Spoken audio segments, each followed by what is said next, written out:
Chattar Pattar with Priya. Conversations with ordinary people having extraordinary stories of connection, love, and everything that comes from it. I am so happy to welcome to my show today the Murthys, Jayanthi and CN Murthy, a couple that I have admired so much from a distance. From the way they are, they just have their own distinct identities, and yet there's some beautiful, I think it's almost like culture, shall I say, or something to do with the way they are as people around each other, comfortable in their skins, that I wanted to have them on the show. It's the kind of couple I'd like to be with my own husband when I grow older. And I'm already old, I have to say that. But as I grow older, I'd like to grace into more senior years like the Murthys. So, welcome to the show, Jayanthi and CN. So happy to see you here. Thank you, Priya. We are happy too. We are delighted. We are absolutely delighted to be on the show, Priya. Yes. And you know what? Being on the show gives us, I think, an opportunity to reflect on a lot of things which we wouldn't have done otherwise. So thank you for inviting us. You're so welcome. And with that, let's get straight into it. You know, nobody knows us better than our own partners, right? So I'd like you, Jayanthi, to introduce CN to us, and CN in turn, once she's done, introduce us to Jayanthi. I would like to say that this is CN Murthy. People in ITC call him Murthy, and many people call him CN because he's got a rather long name. Chitradurga, Narsimha, Murthy, sort of shortened to CN. And so that's how it is. But I knew him as Murthy always. He was introduced to me as Murthy. And frankly, I was a little in awe of his first name, the long name before that. I mean, because I came from Delhi and then this long name kind of really threw me. But then I told my father, I'm going to call him Murthy. So Murthy, CN, whatever it is. So my husband of 47 years, touchwood, and counting. Wow, and counting. And counting, and counting. Yeah, it's been, he's a man who, when you actually look at him first, you would think he's extremely serious. I always keep telling him he should smile more. But because he's got a delightful smile and very nice teeth, so I always think he should keep smiling. But actually there is a mind that's always sticking behind the face, and so therefore one could be forgiven for saying that he's a little serious. But when you get to know him, he makes very deep friendships, and he's a very genuine person. So I think it's worth waiting for that smile. Oh, that's amazing. You're so right about this, that there's a lot of depth in this gentleman who smiles very rather naughtily around the place. And he's always ready with a smile on his face. But behind that smile is a lot of depth and a lot of deep thinking, shall I say. I really enjoy listening to CN when he talks. And he's a fellow coach for me. That's how I got to know him, from the coaching space. And I've always looked up to him because of the kind of stature he has held.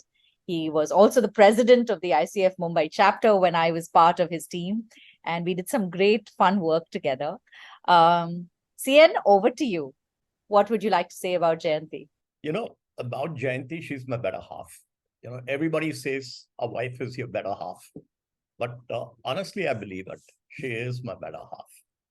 Now, I think she's changed and to become my better half, because when I first married her, I think she was a small little chit of a girl, had a mind of her own, and you had to agree with her or you were in deep, deep, deep trouble. Even then?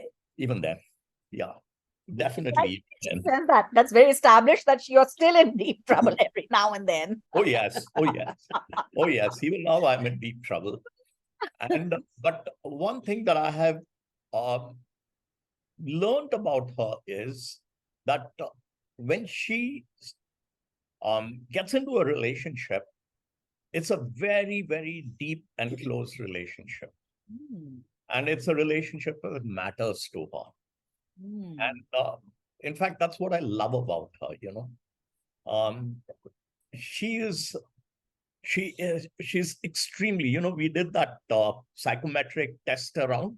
Uh-huh. Sociability index, she is at the 95th 98. percentile, 98th percentile. Whoa, whoa, whoa. And guess what? I'm at the one percentile. No way. Yeah, yeah. You must have been sleeping. You must have got up from your sleep. There's no way you're one on sociability. Look at that. It's supposed to be an accurate psychometric test. Right. And when it comes to emotional connect, Huh. I'm in the 90th percentile. Really? Wow. And she is probably in her 20s. So No, I was 50. I was kind of half. It was like a third division. all right, I'll give it to you. Let's rein the discussions in on the percentiles. I'll give it to her. So you see why I was sharing this is it sort of illustrates to you or tells you the sort of person she is.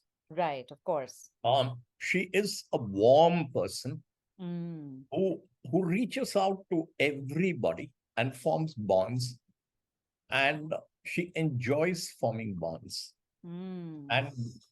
And I'm not that. So I love to watch her do it, and I bask in the sunshine when she does. Reflected glory. Reflected glory. Okay. Okay. I'd also like to add about Jayanthi that she's a brilliant English teacher and teaches to date several students. And she's constantly quoting several Shakespearean quotes. And she'll, in the moment, especially when she's interacting with CN, and she'll put him down by giving him a quote. Or two, yes. There you go. Right. So thank you for your descriptions about each other. Relationship seems to be a common factor amongst both of you. And even though whatever percentiles may say, I think both of you are amazing in building relationships. And I've seen that. That's what attracted me to both of you as a couple to bring you on the show. Thank you. Let's get into the next question. Love is something that is, I think, part of all our lives in some measure or the other. And we have different types of love, different forms of love we have for different types of people in our lives, right? And love is ethereal in its own way. What is your definition of love? My definition of love is to do with warmth and caring and showing in my own way how much, in this case, he means to me. And how do you show it? By actually going out of my way to do even little physical things, even, not only the fetching and the carrying, but being there for him when he needs me. Because I think as we grow older and we have, now sort of all the barriers are kind of broken, and in any case, not broken, well, they're shed, shall I say. Yeah. And the children have grown up and they've moved away. So now it's becoming clearer and clearer that we really have only each other to rely upon. Mm. And I don't look upon that as a sobering thought. I look upon that as a time when we can forge even deeper connections, if such a thing is possible. Because I think you grow every day in knowing. You can never really know a person as such. You think you know the person, but he can pop up and surprise you. And I think that's the element that I look forward to, because I find that we have very scintillating conversations about life, about things that matter. And he will tell you about it, our coffee mornings, which I actually are very sacrosanct to the two of us, because that's the time when there is no other outside disturbance. And that's between 8:05 to 9. Lovely. That beautiful 1 hour, almost 55 minutes plus that you spend together. How lovely. Really. Over a cup of coffee. It's like coffee pe chacha kind of thing. Coffee pe scintillating conversations. Kya baat? Yes, absolutely.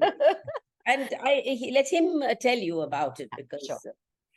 Priya, people often ask us, was yours a love marriage? I'd love to know. That was my next question. You stole it, but go ahead, tell us. Oh, okay. That was your. Did I sort of steal your thunder? Yes. No. What thunder? You both are the thunder. We are here to provide you space to thunder. So when I'm asked, was it a love marriage? Did you get married to each other? because you loved each other. Hmm. I'm often at a loss to answer that question because in real truth, we had never met till a few days before we actually said, yes, let's get married. Wow. So this was the traditional arranged marriage where two families came together, suggested names of a boy and a girl, and y'all met and Yeah, y'all got married. yeah, Beautiful. she was born in Delhi. Uh-huh. She lived in Delhi. Her parents were in Delhi. Mm-hmm. And where I'm concerned, I'm half a Bengali because I spent all my childhood and the initial phase of my even working life in Bengal. Mm. Um, and I was, when we got uh, hitched in 1972, 76. There. See that? There. 76? 47 मैंने पहले बोला था, so you have to do the Okay. math. A couple of years before. I think it was in 74 we first met, right? Or 75. We got married in September 76. June of 76 is All right, when I June met of 76. you. June of Yes. 76. I'm not good at numbers and dates. Okay. So I mean, getting back to what I was saying, Yeah. what actually happened was that I just met up with her when she was there with one of her relatives' places in Bangalore. Mm-hmm. And I had come down from Chennai to Bangalore. Mm-hmm. And we just sat there for a little while, went out and chatted for a little while, got back. And don't ask me what happened there. Because when I came back, I just told my mother, hey, this is the girl I want to get married to. Well, And what happened there? Tell us a little bit of what yeah, happened. I'll tell you what happened was that I heard this discussion between my mother and her mother at the other end. Okay. And I could hear my mother, I couldn't hear her mother for sure. But what I gathered was that her uncle was putting pressure on them, saying, let's go back to Mysore, because he had taken a dislike to me. A Oh, total really? dislike Why to me. that? Yes. He had Why taken a that? total. Oh, I had a beard. I Ah. had a beard. When I met her, I was in my jeans. Scruffy. Scruffy? No, it was trendy. Okay.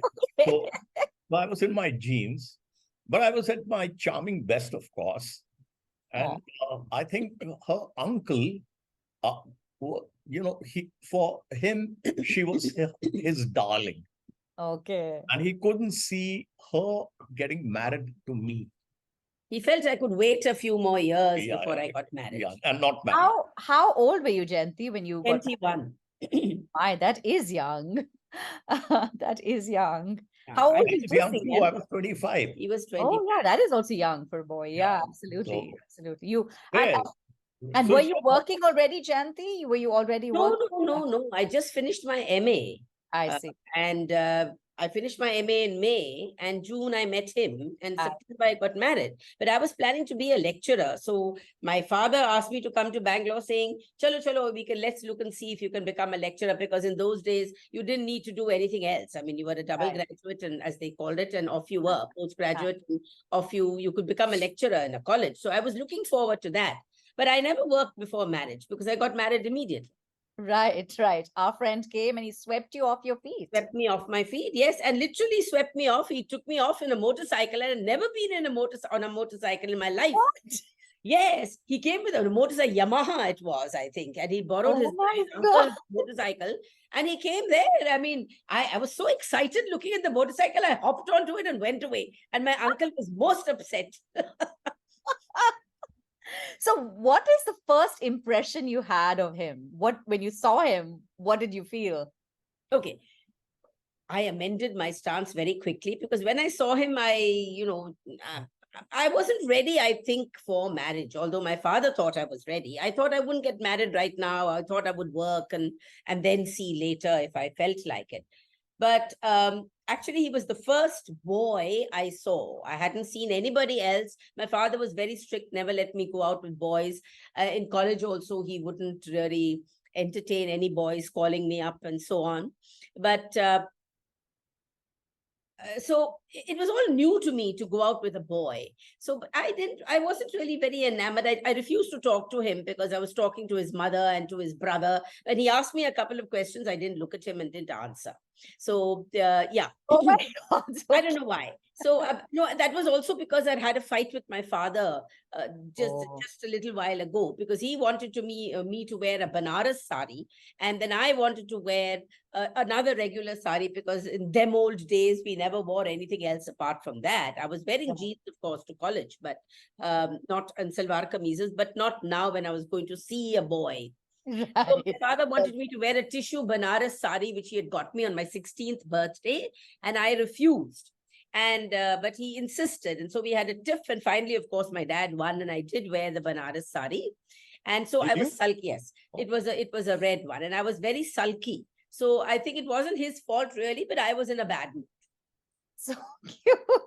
And CN, what was your impression of her? First impression of her? And you still haven't answered my question about what is love. You have to answer both these questions for me. Okay, okay. And you know what? Love for me is just connection. And I think that's what happened there, Priya. I don't know. I mean, I won't label it as love or whatever. And but there was a connection. What do you think it was in her that made you connect? Good question. Can I answer? Because it sounds like a coaching question. What is behind that? I mean, what Come do you see on, beyond? Jay. So You have to tell him. So tell me, answer. You're dying to answer. Go I ahead. am not. You go ahead. You were thinking with a pause. See, that was what I loved about her. She couldn't stop talking. She She was was a me, little but she was talking chatterbox. to everybody else. And there was, I think, an energy there. Okay. There was an energy there, and her eyes kept flashing, Like looking this, that, and the other, or what? not looking at me. Okay, not looking at you at all, looking at everybody else except you. And somewhere, I mean, you know what? When you ask me what was that connection, Huh. I'm trying to think with my head, Priya, and I don't know, Right. but I felt it. Okay. And it's that feeling saying, hey, you know what? I'd like to be with her. I'd like her to be with me. How lovely. And that's it, So if you ask me, what about her did you love that made you love her? Mm-hmm. No, really. It's just that I felt a connect. And that was it, But I was very clear about one thing. I wanted to meet with her again and get to know her a little better, because that was just our first meeting for just a few fleeting moments. And I wanted to get to know her better. And so we went out and On the motorbike, on the Yamaha? on the Yamaha to MG Road in Bangalore To the Blue Fox. to the Blue Fox. Oh, wow. And she was aghast that the first thing that I did was I ordered a bottle of beer for myself. And she pretended, no, she wasn't drinking at that time. So she said, are you going to drink that whole bottle yourself? I said, if you want to share, I'm willing to give it to you. And what was her reaction to that? She said no. And she had a fresh lime soda. Yes. Okay. You remember all this. How lovely. Oh, yes, I remember every moment of this. Okay. And so that's how our journey together began. And today, if you ask me about love, I think it's still that trust, but that connect. But it goes with a lot of trust. It's a lot of trust. And it's, she is with you. And you don't have to put on a face, a mask, or whatever. You can see it as it is. And if you are misunderstood, you trust that she will understand you later. If not, then. That happens quite often. Oh, And I think all that are elements of trust, Hmm. and this trust and this connection and just that feeling that you know what, she's there with me, at good times and bad. And that she was the one from that moment you saw her in that meeting, where your mothers introduced you to all the way here, 47 years later, as your partner in love, having these scintillating coffees every morning. And how beautiful. I'm just feeling so much warmth for the two of you right now, all the more than when I invited you. This takes me to the next question that I have. But before that, I must ask you a question. You asked her, Yeah, what is love? I did. And Yeah, she but I must tell you something. ha, Okay. When we left Mysore to ha. go to Ooty on our honeymoon, we were together on the bus. Okay. I think the first scintillating conversation happened on that bus Okay. because That was my next question. You've stolen it again. My gosh, God, did you oh tell him? Did God. you give him a sneak peek into the question? I was going to ask you, can you give me a God, glimpse look at into this. I one? better keep my I mouth was shut. So I was going to ask you, can you give me a glimpse into one scintillating conversation? And you're starting with the first one. So please tell us the scintillating conversation that happened on the bus. Ooh. Oh, we were sitting together, and all I remember is I think it was about a 4-hour journey. yeah, nearly a 4-hour journey on the bus. Right. And we were sitting together, and she cried for about 3 hours, 50 minutes of that journey. And she was Wow. crying and Your crying and parents? crying. And I was And I- holding on to Ginny, yeah, and she was holding on to her little my teddy teddy bear. bear, which I had brought Holy along. Shona. Okay. Yes. And I kept wondering, now what have I done? Okay. And then somewhere just before we reached Ooty, she suddenly looks up at me and she says, I'm thinking, what is there in love? Is this she asked you the first question? Yeah, she asked me that question. So cute. So you know what, Priya? Ah, I think I had to teach her what love is. Only. Bas karo. So cute. Spare me my blushes. Yes, because I Blushing. I can't. know I am, because I wept all the way for 3.5 hours with my teddy bear on my lap. And I suddenly struck me that I left my parents and brother behind. And I was going away with a virtual stranger. Wow. And I just wept. I couldn't control. But even today, I'm a very emotional kind of a creature. He will tell you. She was not in love with me. But she is now. That's what matters, right? Right. Today. the Now I present is am. what Yes, at matters. that point, I will not At tell a that lie. point, she That is can't true. have That's been. a She's thing. marrying a stranger, a complete stranger. And even though you enamored her with your fancy Yamaha and all of that and ordered a beer and looked cool and all, she still it must have been intimidating for her to, It was. transition to, to Yeah. love. So I guess I get that. Yeah. I get that in totality. And I think that also defines how we got to know each other and how we live with each other in the years thereafter. So, this initial feeling. So, Jayanti, I can understand that the initial feeling of love may not have been there when it all started out. And, Ginny was more valuable to you at that time than him. But when did the transition, when did that beginning of love happen? When we went on our honeymoon, unfortunately, I was quite sick. I think the combination of the worry and the stress and everything. Sure. But when I actually, the glamour, suddenly I found that it was quite glamorous to be with a man. After years of my dad telling me, beware of boys, don't go out, don't do this, I almost felt I was defying my father, even though I was, married and it was all above the law and all that. And I think I slipped into the role of a wife and began liking not only the role, but getting to know the man and getting to know everything. I think it grew in little degrees, very imperceptibly it crept upon me. And then I said, I love him. One day I said, hey, I love him. It's Acceptably crept upon her. Please notice the words. It didn't creep upon her. it's not You creeped upon her. The sort of stuff I had to do, Priya. Oh, God. Like what? Give me one example. Give me Yeah. one example.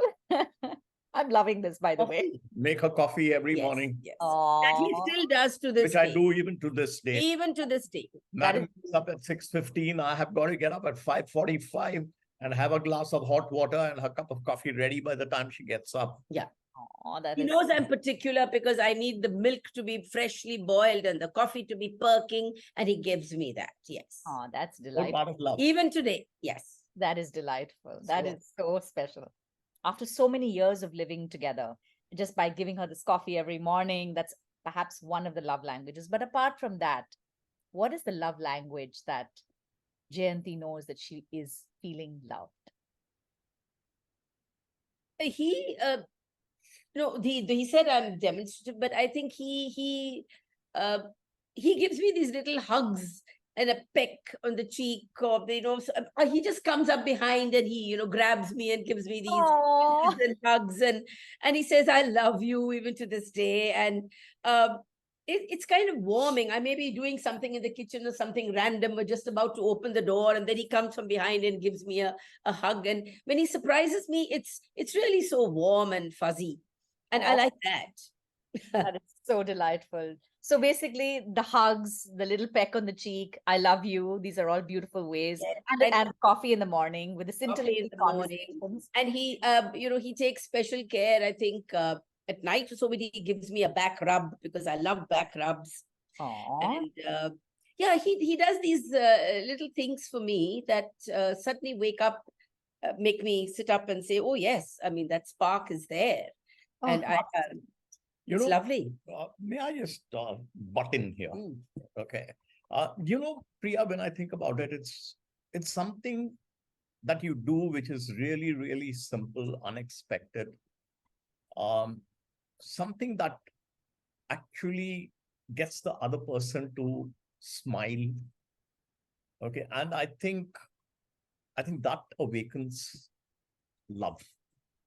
Right? Yeah, that's nice. that's I so think that one doesn't do this often enough. One doesn't do this consistently enough. Mm.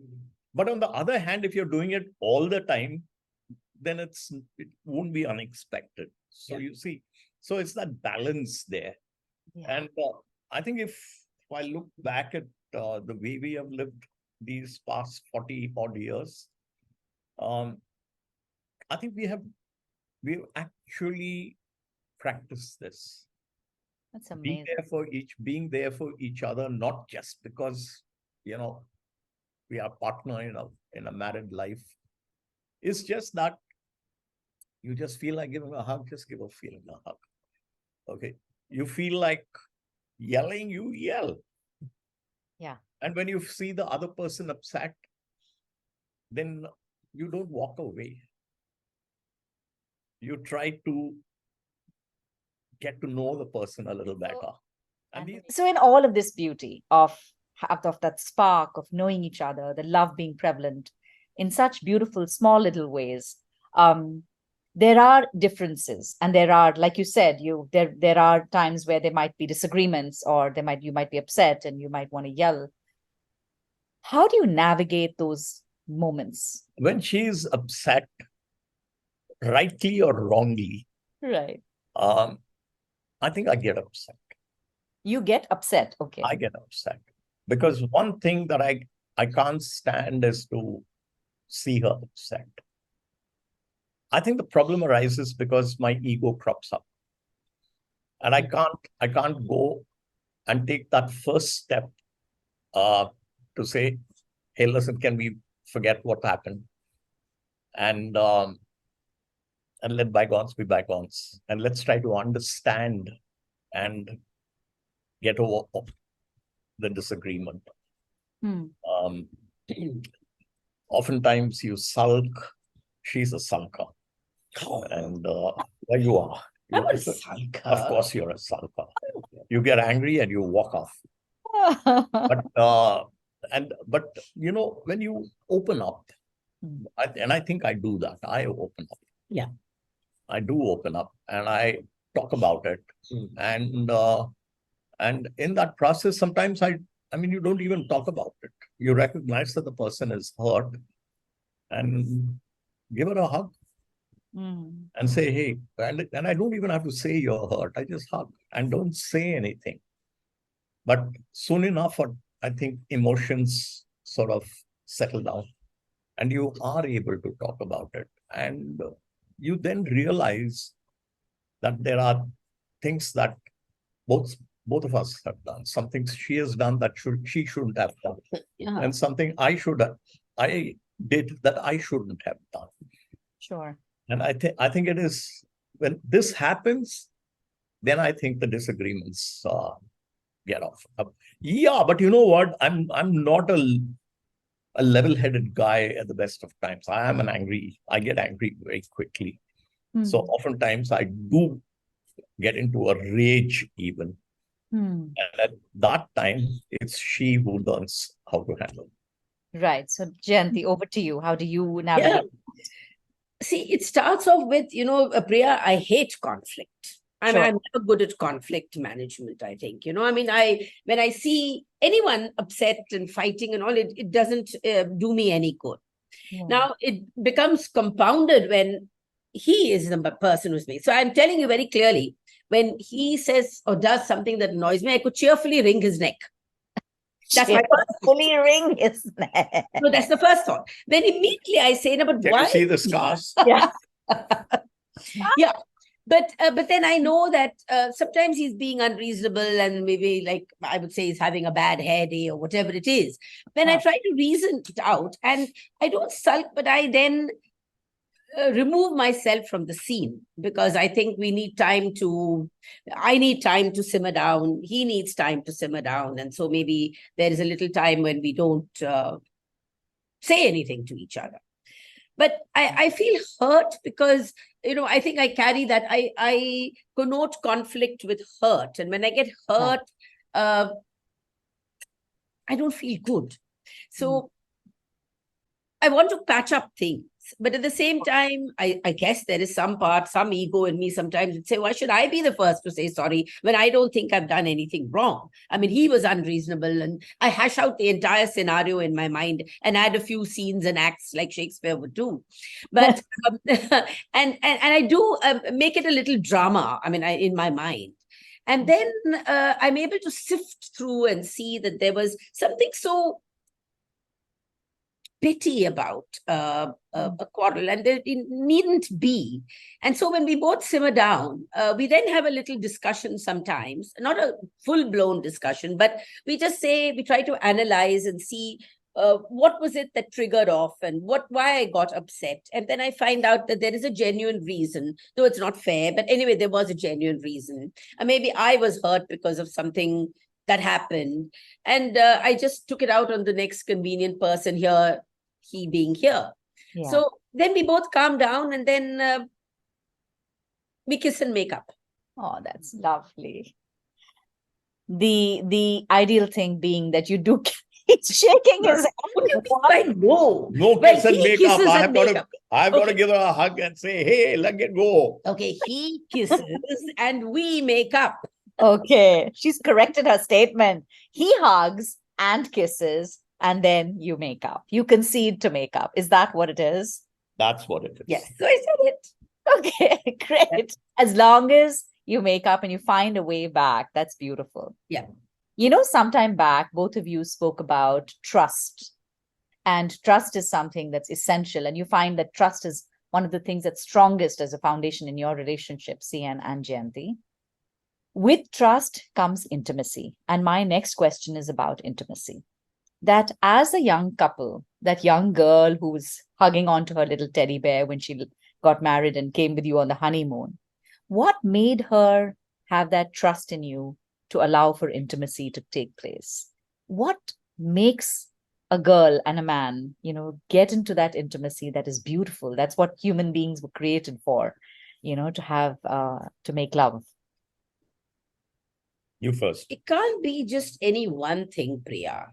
I think it's a combination of several factors. The fact that you feel happy and proud. In fact, I think the first thing for me was to use the word husband, which I found was was so exhilarating. If you say that to today's people, they'll say, oh, wow, what nonsense. But for me, being a wife and saying the word husband, my husband is here, gave me a high. And and that was, of course, we're talking about 47 years ago. And even the word husband to me is not to be taken lightly, because I feel marriage is not to be taken lightly anyway. Absolutely. Yes. So trust is built up brick by brick. And then when you begin to love the person, I think love and trust go together, because I don't think you can love anyone you don't trust, and you can't trust anyone you don't love. So I think these two are synonymous. And it builds up, it gets stronger, it gets cemented, I think, by the years going by. I mean, if you ask me at what point I began to trust him, I think I would say I trusted him from the time I left my dad's home and moved in with him. I think the trust began then, although I didn't know it was trust, but it began then. Because here was I giving of myself to a virtual stranger, a man I'd never met before, and God knows what would have happened. Right. One cannot predict any outcome, Right. be it an arranged or a love marriage or whatever. So I think it started with that. And then when our family grew, and the love we shared over the years only became stronger. Right. And it's many people say children in your family make you grow closer to your husband. But I would say children in the family may make you go close to a husband, but we knew one day they would leave and go. And my life now revolves around him. Absolutely. I can't imagine anything less, because both of you are just such a wonderful couple together. CN, I really would like you to help me understand that what allows for intimacy between a couple? Trust, yes. And how does that grow? And what are the boundaries that one can set? How do you set boundaries of intimacy? Well, boundaries of intimacy are easy. That's the easier question to answer, Priya, honestly, because that is respect. Right. If you respect that person as much as you respect yourself, you know what the boundaries are. I mean, there's a lot that is said today about, respecting the word no. Right. Okay. Now you don't think about it, but I think love and intimacy comes when you know your boundaries, like you rightly said. And when do you know your boundary? And who sets the boundaries? You set the boundary. And why? Because you respect the person, and that respect is part of love too. How do you love someone you do not respect? Okay. So you definitely have the two. It's trust, it's respect. It's I mean, you talk about intimacy, the thought that comes up is all the physical intimacy. Right. But before you get to that physical intimacy, there has to be that intimacy of the mind. Yes, the emotional, the spiritual. Emotional intimacy. Absolutely. So once you are intimate, emotionally feeling, the rest, follows. Very nice. In fact, intimacy is not just about the physical aspect, but also being able to share your deepest thoughts, your feelings. What exactly are you sensing? Absolutely. What are your, say, spiritual ideas? Not feeling that fear that, I'm, going to be judged by my partner who I'm sharing with, something that I hold so dearly to my own, self. Beautiful. Very, very beautiful. Priya, intimacy to me is really, really emotional intimacy. Yeah. Physical intimacy is the way the body responds to that emotional intimacy. Oh, beautifully put. Oh, that's nice. And that's what it is, Yeah. I mean, and that's it. Yeah. And what maintains that intimacy is trust, respect. Sure. What else, Jay? Allowing each other to be also. Allowing, giving each other space, giving each other space. Yeah. It's so essential. To express oneself, right? And I think there's these are all the ingredients, I think. So, lovely. Thank you very much for that answer. And it's really made me feel, it's just resonating so beautifully with me. This brings me to another question that in relationships, and this is not the case with you, I'm saying in general, this is a generic question that one has heard of couples coming together, they live years, and then sometimes there's an instance of adultery. Is there a way to come back from adultery? What is say something that you say, draw that Lakshman Rekha, and you say that no, if this happens, it's a deal breaker.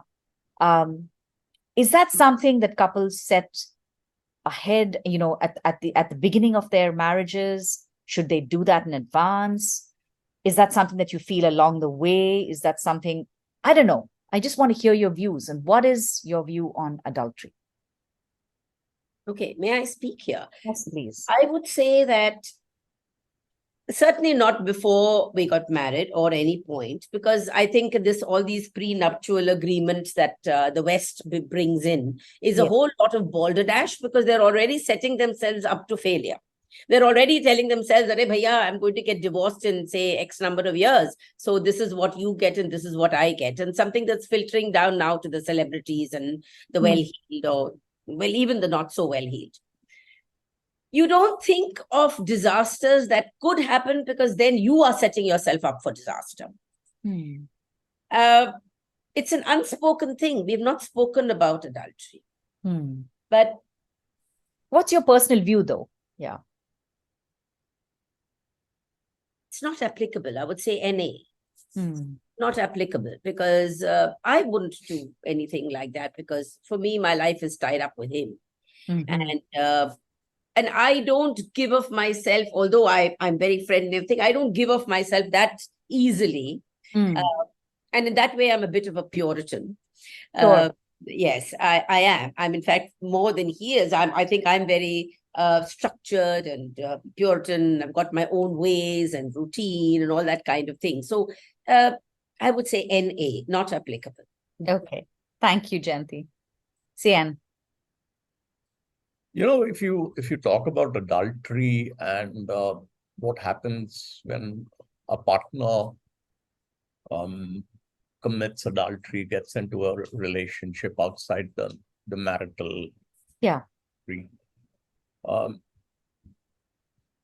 I don't know if you can come up with a general answer, because when you're coming back again, it's between two human beings. Yes. And people and individuals are individuals in their own right.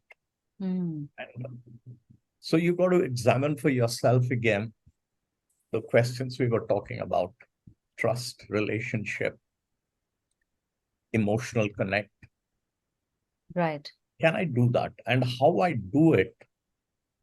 Well, a counselor can help, maybe, just talking it out can help, maybe. Yeah. But I think it is a very, very personal and individual answer.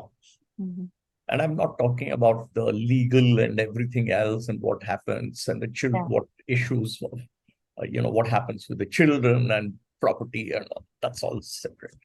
But the first thing is, can you reestablish that relationship of trust, respect for each other? And how far can you do it? How much can you do it? What are you willing to do in order to get back to that place? Absolutely. How much are you willing to invest in it again? Yeah, right. And I believe it's work that needs to be done by both, and both need to be willing. So and true. Only then there's something both need to believe that it is worthwhile. Yes, it's worth it to come back. Investing in that. Yeah. The same could also be said of divorce, say, for example. I mean, not adultery, but say divorce. And I think if another couple, and we've got many friends, some friends who have got divorced. I don't take a judgmental view there, because there again, it's so personal. It's something that they have to overcome and they have to do. I'm not against it personally, but I think everyone has a right to be happy. And if one's not happy in a relationship, be it marriage or any other, you should actually feel free to opt out. Right. So so my ideas, I mean, adultery and divorce, but this is my idea of divorce. I mean, I would feel if anybody is so unhappy that he's not doing justice to his life, I think should cut out and run. Exit. Yeah, find a way out. Yeah. Yeah. All right. With that, let's move to a discussion about how fair is it to have expectations of your partner? I like the way CN turns to look at you every time I ask a question. Yeah, so unfair to have expectations, yet that's what we do all the time. And that's why we have, that's why there are disagreements between people, because we always have expectations. Of course, we have been told, don't expect too much of people, then you won't get upset. Right. Tough to do that. But I think along the way, I have mellowed quite a bit as far as expectations are concerned. I do have very high expectations, especially of people, the people I love, which is my immediate family. I have. I set the bar very high. I'm that way quite strict about these things. Give me an example. The expectation you have, say, for CN. Yeah, so, you know, keeping things in order and, not messing up Just things. a moment. Let me get a piece of paper. I need to write this. No, you don't. I'll read back to you. But things like I expect certain things. I expect the dining table not to be messy. I expect it not to be messy and so on. I have not succeeded in it. I continue doing it. I grumble once in a way good-naturedly. But I'm talking about even, at every stage in life.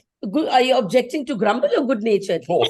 Okay, good. Never mind. Carry on. That's his expectation. See, Priya? Yes. Oh my gosh, this is hilarious. Expects.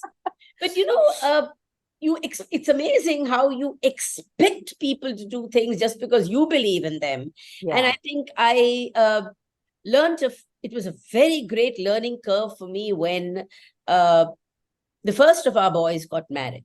And a daughter-in-law came into the house. Right. From a completely different family. And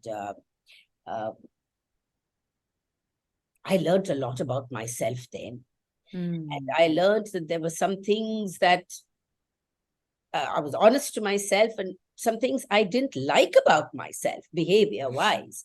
And I made a very, very honest attempt to shrug out and get out of that mindset in a very large way. And I didn't realize that I was so traditional until this thing came and hit me in the face. The fact that my son came up one day and said, I want to marry this girl. And I don't know, I put up a lot of resistance. And my friends were amazed because they said, here you are, this bindas character who laughs so much, who's, out there and in your face. And here you're coming up with these old fuddy-duddy ideas. And I myself was shocked. But I think he helped me. Sometimes he did the soft pedal. Sometimes he was a little harsh, but he helped me see the light. And I learned that having expectations like that actually hurts only me. Wow. And I didn't think it was worth it. I love myself too much to get hurt. That's beautifully put. So I love myself too much to get hurt, so I'm not putting expectations on myself. That's awesome. So I decided to back off, and I think I'm happier for that. I mean, I'm not saying I've totally, swung to the other side. No. But I have lowered the bar, and in doing so, I'm less strict on everybody else and myself. Accepting me. Accepting me. I've lowered the bar. No. You don't know. My bar was way out. You couldn't see the bar. You could see me, but not my bar. No. Oh my God. You could see me, but not my bar. Bar. Oh, bar dekho. Bar dekho, hazar bar dekho. Yes, over to you. And, this is bringing me to the next one. How important, therefore, then, is it to be authentic in a relationship? Be the true, without any mask. Say it as it is. Call it out. Say stuff the way you're feeling. Speak your truth in the moment. How realistic is it in your relationship? You know what, Priya? At one level, I'm tempted to say very, very important to be authentic, genuine, and and not be untrue anyway. But the other thing that I think I have also learned over the years, I'd say, is that under the guise of being authentic and true, no one has the right to hurt another person. So I think it is important to be authentic and true, but you need to learn how to be authentic and true and not hurt the person by being so. And if you are able to do that, I think it adds to all that we are talking about in terms of relationship, be it and love or friendship or whatever it is. So yes, it's very, very important, but also cast an eye on what you do under the guise of being authentic and true. You mean temper it down a bit? No, that's why we often utter white lies, don't we? So yeah, I think it's more white lies okay. is one way. Yeah, so you tell. Yeah, that's authentic. Yeah, so I'll tell you, I haven't had a snack in the afternoon. Why? Because I know that it'll hurt you. See, but I can see that empty dish that is left on the table. But I don't wash the dish. I leave it right there. Yeah. So I've eaten it. Oh God. So you see. So like a detective, prowling around. So yeah, I know you. Prowling around. So that's fine. That's okay. But the other thing is, Priya, we don't need to say anything to be authentic, because I somehow, it's not that you complete your say. I know what he's thinking at any given point. Oh gosh, that's terrible, huh? Really? Whoa. No, not so much for her. It's okay. She's perceptive of what you're going to say, do, etc. No. I can sort of I know what she wants to say and what she wants to do. And I can't explain it. And I know too. Yeah, sometimes. Most of the time. I know what he's thinking. I know what he's going to say, because his. No, but I think that's one of the problems of living too many years with each other, getting to know each other. Yeah. You become so sensitive to each other, and I think it's wonderful. It's beautiful when you can be that, being sensitive. I'll give you an example. Right. At night we'll be sleeping next to each other, and she just got to get up and go to the bathroom or walk out, and I'm up. And it's not about me being a light sleeper or whatever. I know that she's not there anymore next to me, and that happens. It's right? so special. And that happens when you're awake, when you're walking around. I know she's in the room. Yeah. And I can predict what she would be wanting to say. Very often, you start talking both together. You say, "How did you know I was going to say that?" Happens all the time. It's kind of a little disconcerting because he's getting into my head. Not little. Into my head. Yeah, not little. Yeah, quite very disconcerting. Yeah. So, like they say, your face, my lord, is like a book where men may read strange thoughts. Oh my! And who says that? That's from Shakespeare. Lady Macbeth said that to Macbeth. And there are strange thoughts. In your head? No.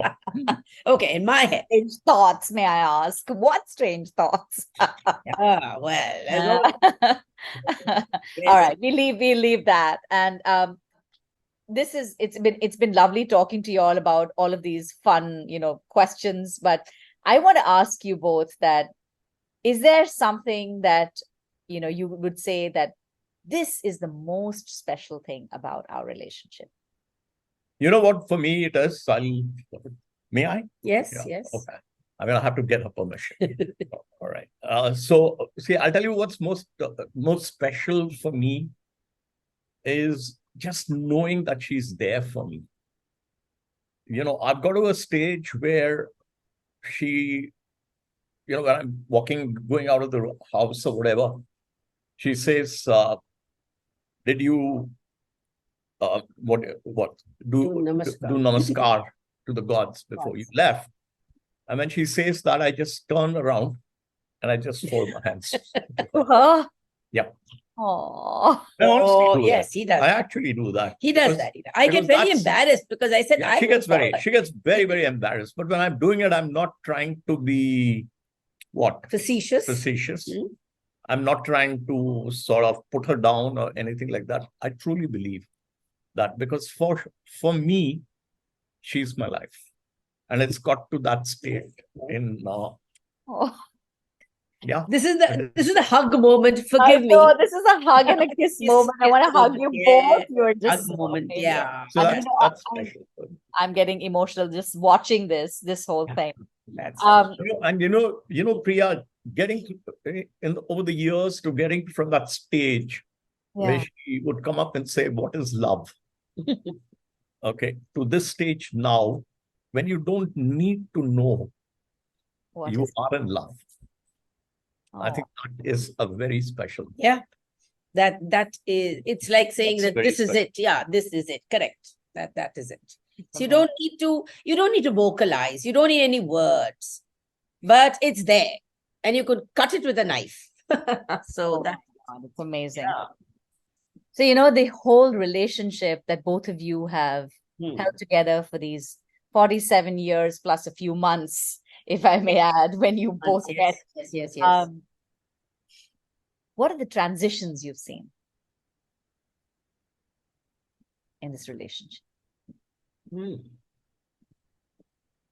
Because you yourself are transitioning Right. from, and every 5 years, I would say, puts a different spin on things. I mean, we're not just talking about your body, you're talking about your mind, what you have picked up along the way.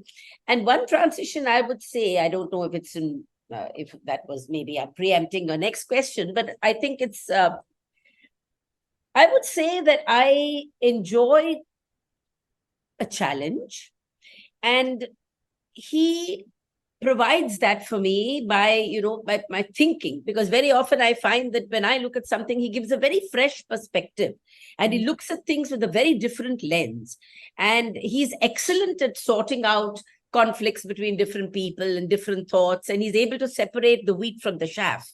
He's able to go directly to the heart of the matter, and then I say, oh my God, he makes it sound so simple. And that's because I get emotionally invested in every argument. I mean, not with him, but with anybody else, any other topic, with you too. Okay, with you too. There's riders we do not need, but anyway, never mind. So, so I get very emotional about things. And then after that, he says, you must not think with your heart, you must think with your mind. And he provides a very fresh, clear view. And I love that about him, because I think he's one of the most intelligent people I have met. And it's nothing to do with being an IITian and being this, that, but he's so sorted in his thinking. Sometimes I'm quite envious. Wow. I take a bow. Yes. Take a bow, Mr. Murthy. I do. I honestly do. Talk about transition, Priya, and let me tell you. For me, I think yes, 47 years, lots of transitions. Um, when we got married way back in 76, um, I was on my own and I was enjoying my life. I was independent. I could live my life. Nobody was there to tell me what to do. And I had my own agenda. I lived it and I moved forward. And I loved it. And I was in a happy space. I think when I got married, I think the first transition was, am I being too logical? And No, I don't know what you're going to say, so it's quite fine. See, when I got married, I think the transition was knowing that I was now responsible for somebody other than myself. Okay, I'm getting into that space of moving from being Bachelor. independent to being to a state when we could get interdependent. I think that was a big transition for me. And truth be told, I think that's part of my growing up. And not easy, because you still want to do what you want to do. But yet you know that, what you do is going to have an impact on first Jayanthi, and not just on Jay, but on the boys afterwards. Okay, when they came in. So I think this was one transition. The next transition, I think, came about when I realized that it wasn't just interdependence. I think there was a dependence that came through. I couldn't be myself and I couldn't do what I wanted to do without her. Okay, so getting to that state is another stage. So today, if you ask me, I mean, I'm so dependent on her for everything, for the food I eat, what I shouldn't eat, being disciplined, being told that I'm a bad boy. So every now and then. Oh God, she's not a wife, she's a mother now. Oh my God. I am a mother, but not to you, but then So- I can rap so- you on the knuckles when you Yeah, deserve it. No, so is that something that I'm resenting? I want a wife, but you know what? It's nice to have a mother. Okay, so you see, that's again a shift and a transition that happens. And I'm pretty sure in my own mind that even for her, she's been through these stages. Yeah. You got to know that you've got to transition anyway. Yeah. So that's part of life. And you look at your bodies, maybe you look at yourself. I look at myself many years ago. I mean, I think I was just, a callow 16-year-old, a callow 21-year-old. But then I moved from there. I moved to where I am today.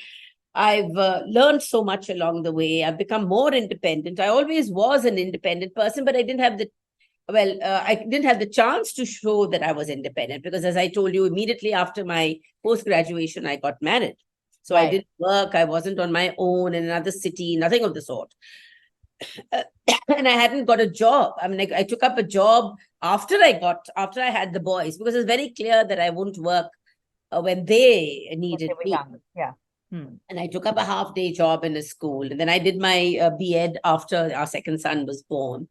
So there was a lot of that. And there was always learning and wanting to do something different. And I had a lot of thoughts. But I think one thing both of us have in common, among the other things, is that we are pretty content with life as it is panned out. I put it back as something that is behind us. I mean, it's over. You may refer to it from time to time because the human mind has got this uncanny ability of dredging up the past.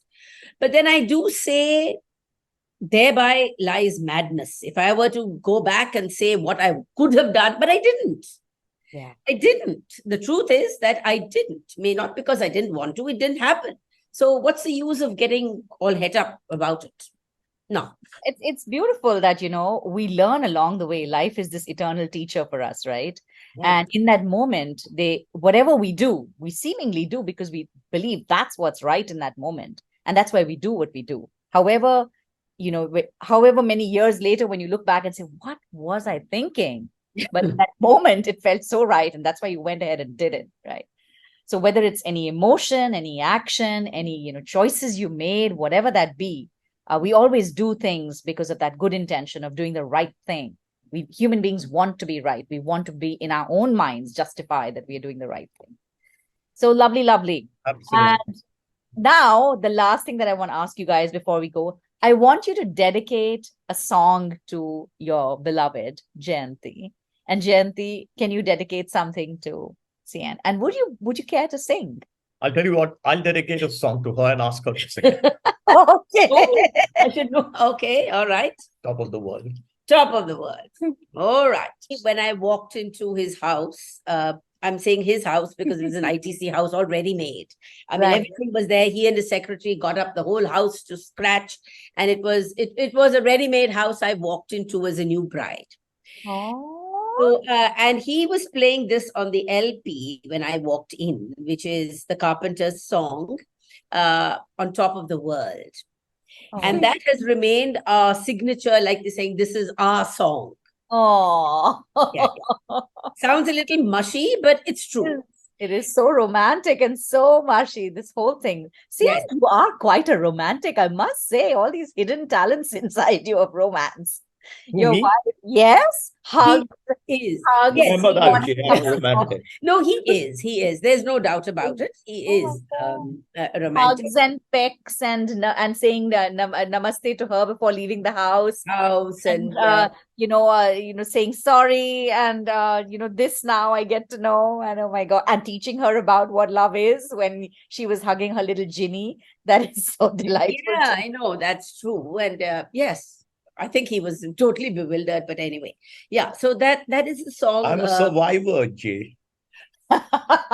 Yes, but you were not on an island. You were not marooned. Yeah, we all are survivors. We all have this tale that we say we overcame, we did this, we did that. That's about life. I mean, you do those things, and but you do it because you love that person. I mean, you put up with a lot of stuff which you otherwise wouldn't condone, but you do it because you know that the other person is coming from this space, which is it's just one of those things. He doesn't mean to do it, but that's who he is. It's okay. All's forgiven. I think in the larger picture, these little pinpricks shouldn't become large things. What are you supposed to be singing? Yeah, but before that, there's a preamble to the Constitution. No. Yeah, so I wanted to tell her that. Okay, yeah. So, delightful. Yeah. Please sing. I'm on the top of the world looking down on creation, and the only explanation I can find is the love that I found ever since you've been around. You're the most beautiful thing on my mind. Oh, yeah, I lost the last line. Oh my God. I'm just like, that's it. I messed up the last line, but that was so many yes. But you did not. What was it? No, I'm not telling. Then he doesn't know. Oh my God, this is you just... must put me at the top of the world. Yes, correct. That's the one. Sorry. Yeah, that was it. Oh my God, you guys, you have filled my heart with so much joy to hear the two of you, the love story of Jayanthi and CN. It has been delightful to meet you, to know you from this perspective. And thank you for sharing the space here with me on Chattar Pattar with Priya. Thank you. Big hug to both of you. Thank you so much. And Priya. thank you for inviting us to the show. We loved it too. I'm so glad. These past few moments have been so special for us too. And we are going to treasure. I'm so happy that I could be here to witness this, and I'm so happy I could be here to capture it. I'm so happy I can share this back with the world and just show that as an example to many, many out there, who can benefit from this beautiful relationship that the two of you share. Thank you. And I also would like to add one thing, Priya, if you don't mind. Is that I think when you asked the questions, you made us think, and we came up with what we really felt, which was very nice, because there are many things you don't really talk about on a day-to-day basis, and you made us think about it and voice those thoughts, which is good. Thank you. I treasure that. Thank you so much for the questions. Thank you. Looking forward to a lovely evening today, Priya. Oh, lovely. He's looking forward to nice back rubs and a peck and a hug and whatever else. Yes, whatever else. Yes, that's true. Love you guys. God bless. Bye-bye. God bless. Bye-bye. Thank you. Bye. What a delightful conversation with CN and Jay that was. I am so blown away with the innocence, the naughtiness, the vitality, the romance, and oh my God, the finesse in their thought. They are such beautiful souls. I loved CN's expression of how love is really now there. It's prevalent. It's there in their relationships. There's nothing more to be defined. It cannot be described. It's that feeling, that trust, that respect that he feels for her, with her, and by her as well. And she, from that moment of that question in the bus while she's hugging her little teddy bear, saying that what is all this love about, to here today where she's in this space of comfort with a husband who treats her with so much love, respect. I am so blown away and look forward to so many more moments like this on Chattar Pattar with Priya. Do join us again in the next episode.